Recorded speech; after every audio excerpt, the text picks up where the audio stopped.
مومنوں پڑھتے رہو تم اپنے آقا پر درود، ہے فرشتوں کا وظیفہ الصلاۃ والسلام۔ زمانے کے ہر دور میں دیوانوں نے اس بارگاہ کا ذکر کیا اور آج بھی کر رہے ہیں اور انشاءاللہ صبح قیامت تک کرتے رہیں گے۔ اور سے بزرگاں ہم کر رہے ہیں یا ذکر مصطفیٰ ہم کرتے ہیں یا سنتے ہیں، تو ذکر بزرگاں یا ذکر مصطفیٰ کرنے سے ان کی شان نہیں بڑھتی ہے، ان کی شان تو پہلے ہی سے اعلیٰ اور بالا ہے۔ بزرگوں کے ذکر کرنے سے ہم سب کی شان بڑھتی ہے۔ جس جگہ بزرگوں کی بات ہوتی ہے یا مصطفیٰ جان رحمت کی نعت ہوتی ہے، وہیں حقیقت میں اللہ کے رحمت کی برسات ہوتی ہے۔ اور جب ایک مومن کی دوسرے مومن سے ملاقات ہوتی ہے، پھر وہ رات ایسی حسین رات ہوتی ہے کہ وہ جنت میں جانے کی رات ہوتی ہے۔ تو آج کی رات بہت ساری خوبیاں لے کر کے حاضر ہیں، کیونکہ اللہ کے ایک محبوب بندے کا عرس ہے، قطب وقت کا عرس ہے، جن کے فیض و برکات اور ان کی حکمت و اعجازات کو ہم سب نے بہت ہی قریب سے دیکھا اور پاس کی بستی والے محسوس کر رہے ہیں، اور انشاءاللہ صبح قیامت کرتے رہیں گے۔ جہاں ایسی باوقار محفلیں ہوتی ہیں، اس محفل نور کے تعلق سے کسی سچے دیوانے نے کہا کہ جو یہاں بیٹھے ہیں قسمت کے سکندر ہوں گے، جو یہاں بیٹھے ہیں قسمت کے سکندر ہوں گے، کیوں؟ جلوہ فرما یہاں کونین کے سرور ہوں گے۔ اور کیوں نہیں چومے قدم سارا زمانہ اس کا، کیوں نہیں چومے قدم سارا زمانہ اس کا، سرور دین کی سنت کے جو پیکر ہوں گے، سرور دین کی سنت کے جو پیکر ہوں گے۔ حضرات ابھی ہم نے آپ کے سامنے جس آیت پاک کی تلاوت کی ہے، اس آیت پاک کے تعلق سے انشاءاللہ تعالی باتیں کچھ آپ کے روبرو پیش کی جائیں گی۔ آپ ذہن کو تھوڑا سا قریب کیجئے اور ایک بار عقیدت سے اور درود پاک پڑھیں، اللہ رب محمد صلی اللہ علیہ وسلم، نحن عباد محمد صلی اللہ علیہ وسلم۔ حضرات ابھی ہم نے جس آیت پاک کی تلاوت کی ہے، اس آیت پاک کی تلاوت سے قبل ہم نے آپ کے سامنے اپنے امام، سنیوں کے امام، امام المسلمین، شیخ المسلمین، عظیم البرکت، رفیع الدرجت، سیدی سرکار اعلیٰ حضرت امام احمد رضا کا لکھا ہوا کلام، ان کی مہک نے دل کے غنچے کھلا دیے ہیں۔ اس کے چند اشعار آپ کے سامنے پیش کیے۔ ہم اور آپ بارہا علماء سے اپنے آقا کی مہک کا چرچا سنتے ہوئے آئے ہیں کہ مدینے والے مصطفیٰ جب چلتے تھے تو گلیاں مہکتی تھیں، مصطفیٰ جان رحمت کے جسمی اطہر سے پسینہ نکلتا تھا تو خوشبودار ہوتا تھا، صحابہ کو کسی سے پوچھنے کی ضرورت پیش نہیں آتی تھی، اسی خوشبو میں سرکار کے صحابی حضور تک پہنچ جاتے تھے۔ لیکن جو واقعہ میں آپ کے سامنے پیش کر رہا ہوں وہ بہت کمال اور اکمال کو لے کر کے حاضر ہے۔ کون سی خوبی ہم سب کے امام پیش کر رہے ہیں، کون سا کمال، کون سا اعجاز وہ پیش کر رہے ہیں۔ جب امام اہل سنت کی تحقیق اور ان کے عشق اور محبت کو دیکھا جاتا ہے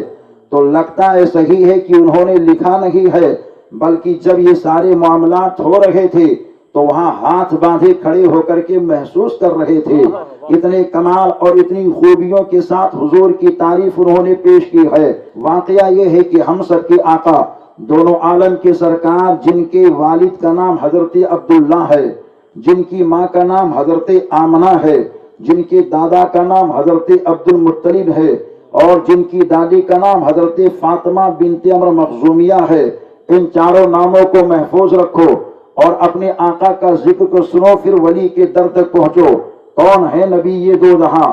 آپ ابھی دنیا میں تشریف نہیں لائے ہیں، ماں کے پیٹ کے اندر ہیں والد مکرم کا دنیا میں آنے سے 2 ماہ پہلے انتقال ہو چکا ہے، وہ دنیا سے جا چکے ہیں، مگر کمال اور خوبیاں آمنہ کو حاصل ہوتی ہوئی جا رہی ہیں۔ وہی پیاری آمنہ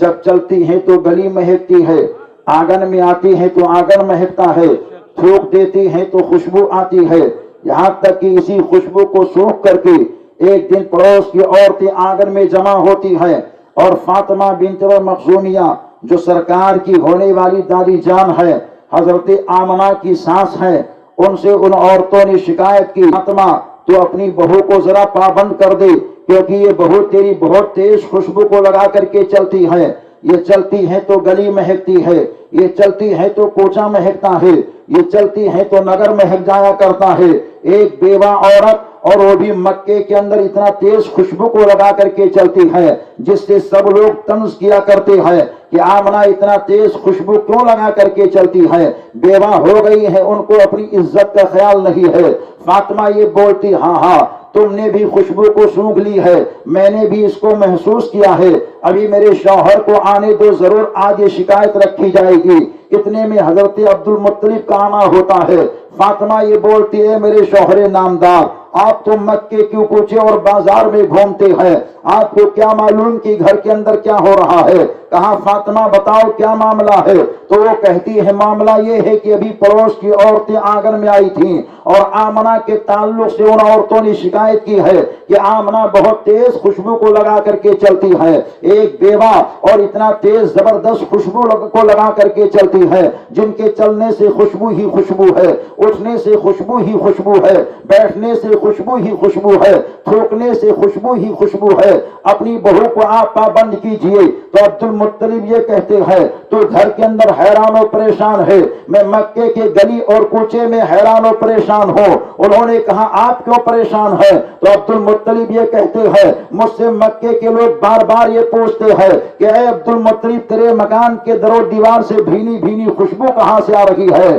لیکن اے فاطمہ جب تو یہ کہہ رہی تو ذرا عقل سے غور کر لے، یہ کوئی عام خوشبو محسوس نہیں ہو رہا ہے، یہ یہاں کی مہک نہیں دکھائی دے رہی ہے، بلکہ یہ کوئی خاص خوشبو محسوس ہو رہا ہے۔ اس کے بعد میں انہوں نے کہا لیکن جب تو کہہ رہی ہے تو آج آمنہ سے پوچھ ہی لیتے ہیں۔ پوچھنے سے پہلے میری دلی تمنا یہ ہے کہ تو ایک عورت ہے، تو ہی ان سے بات کر لے، کیوں خوشبو کو لگایا کرتی ہے اور اتنا تیز خوشبو کہاں سے لا کر کے لگاتی ہے؟ تو فاطمہ یہ بولتی ہے ہم نے بہت ہمت کی ہے، مگر آمنہ کے چہرے کے روب و جلال کو دیکھنے کے بعد میں میرا چہرہ جھکتا ہوا جاتا ہے اور میرے دل دماغ کے اندر شرمندگی پیدا ہوتی ہوئی جاتی ہے، آپ ہی ان سے بات کیجئے۔ تو عبد المطلب نے حضرت آمنہ کو بلایا اور کہا اے بیٹی آمنہ کون سے خوشبو کو تو لگا کر کے چلتی ہے کہ تیرے چلنے سے خوشبو ہے، تیرے اٹھنے سے خوشبو ہے، اگر تو آنگن میں آتی ہے تو خوشبو ہے، مکان میں رہتی ہے تو خوشبو ہے، غسل خانے میں جاتی ہے تو خوشبو ہے، کہیں تھوک دیتی ہے تو خوشبو ہے۔ تو پیاری آمنہ یہ کہتی ہے میں نے زندگی میں کبھی خوشبو نہیں لگائی ہے، عطر کی منڈی کو ہم نے دیکھا نہیں ہے، ہماری کسی سہیلی نے خوشبو لا کر کے مجھے دی نہیں ہے، آپ کے خاندان کے کسی فرد نے مجھے عطر لا کر کے نہیں دیا ہے۔ تو عبد المطلب یہ کہتے ہیں مگر اے بیٹی یہ خوشبو آتی کہاں سے ہے؟ تو پیاری آمنہ یہ کہتی ہے اب چھپانے کا دور نہیں ہے بلکہ اب بتانے کا دور آ گیا ہے۔ تو عبد المطلب کہتے ہاں بیٹی بتا، یہ خوشبو کہاں سے آ رہی ہے، یہ مہک کہاں سے آ رہا ہے، یہ معاملات کہاں سے ہو رہے ہیں؟ تو پیاری آمنہ اپنے پیٹ پر ہاتھ رکھ کر کے بولتی ہے اور یہ کہتی ہے یہ دنیا کے خوشبو کا کمال نہیں ہے بلکہ آپ کے پوتے کے آنے کا کمال ہے۔ جب سے آپ کا پوتا میرے پیٹ کے اندر آیا ہے میں مکان میں رہتی ہوں، مکان مہکتا ہے، میدان میں آتی ہوں، میدان مہکتا ہے۔ نعرہ تکبیر، نعرہ رسالت، فیضان مدینہ۔ ہم سب کے امام بولتے ہیں ان کی مہک نے دل کے روزے کھلا دیے ہیں، جس راہ چل دیے ہیں کوچے بسا دیے ہیں۔ یہ تو ہم سب کے آقا اپنے ماں کے شکم کے اندر ہے تو پورا ماحول مہک رہا ہے، اور جب نبی دو جہاں مکہ مکرمہ کی سرزمین پر ظاہر ہوتے ہیں تو کس کو نہیں مصطفیٰ نے مہکایا ہے۔ صحن کعبہ میں پہنچے تو کعبہ مہکنے لگا ہے، عبد المطلب کی گود میں آئے ہیں تو عبد المطلب کا ہاتھ مہکنے لگا ہے، حلیمہ سعدیہ کے گھر گئے ہیں تو حلیمہ جہاں سعدیہ کی بستی مہکنے لگی ہے، بکریوں کو چرانے لگے ہیں مصطفیٰ تو بکریوں کے ریوڑ سے خوشبو آ رہی ہے، پہاڑوں سے گزر رہے ہیں مصطفیٰ تو وہاں سے مہک ہی مہک ہو رہی ہے، یہاں تک کہ ہم سب کے آقا دونوں عالم کے سرکار صلی اللہ علیہ وآلہ وسلم کی خوشبو اور ان کے آنے کا معاملہ یہ تھا، نبی یہ دو جہاں کی مہک کا معاملہ یہ تھا کہ میرے مصطفیٰ آپ کے مصطفیٰ دونوں عالم کے سرکار نے جس پر نظر ڈال دی ہے اس کو مصطفیٰ نے مہکا دیا ہے، کائنات کے مالی نے ابو بکر پر نظر ڈالی، ان کو صداقت میں مصطفیٰ نے مہکا دیا ہے، عمر پر نظر ڈالی، عدالت میں مصطفیٰ نے مہکا دیا ہے، عثمان پر نظر ڈالی، سخاوت میں مصطفیٰ نے مہکا دیا ہے، علی پر نظر ڈالی، شجاعت میں مصطفیٰ نے مہکا دیا ہے، حسن پر نظر ڈالی، امامت میں مصطفیٰ نے مہکا دیا ہے، حسین پر نظر ڈالی، شہادت میں مصطفیٰ نے مہکا دیا ہے، اور پیرانے پیر غوث اعظم دستگیر پر نظر ڈالی، کرامت میں مصطفیٰ نے مہکا دیا ہے، خواجہ خواجگاہ پر نظر ڈالی اور سلطنت میں مصطفیٰ نے مہکا دیا ہے، شاہ برکت اللہ پر نظر ڈالی، برکت میں مصطفیٰ نے مہکا دیا ہے، مخدوم سمنا پر نظر ڈالی تو تارک السلطنت بنا کر کے مہکا دیا ہے، علاء الدین پر نظر ڈالی تو پارسائی میں مہکا دیا ہے، نظام الدین پر نظر ڈالی تو زہد و تقویٰ میں مہکا دیا ہے، یہاں تک کہ میرے مصطفیٰ نظر ڈالتے ڈالتے جب سب پر نظر ڈالتے رہے تو کوئی حضرت بن کر کے مہکا اور کوئی بریلی شریف میں اعلیٰ حضرت بن کر کے مہکا، اور جب وہ مہکے تو ایسے مہکے کہ ان کے گھر کے اندر کوئی حامد رضا بن کر کے مہک رہا ہے، کوئی ابراہیم رضا بن کر کے مہک رہا ہے، کوئی مفتی اعظم بن کر کے مہک رہا ہے، کوئی متقی اعظم بن کر کے مہک رہا ہے، مہکنے والے مہکتے رہے تو ہی مہکنے والوں میں مہکتا ہے تو 15ویں صدی کا ایک تاج الشریعہ بن کر کے مہکتا ہے اور دنیا کے لوگوں کو بتا دیتا ہے، اے دنیا کے لوگوں میرے سینے کو دیکھو تو میرے سینے میں کینہ نہیں ہے، میرے سینے میں نبی پاک کی محبت کا مدینہ ہے۔ نعرہ تکبیر، نعرہ رسالت، اعلی حضرت بستی بستی قریہ قریہ تو میرے تاج الشریعہ آپ کے تاج الشریعہ ہیں،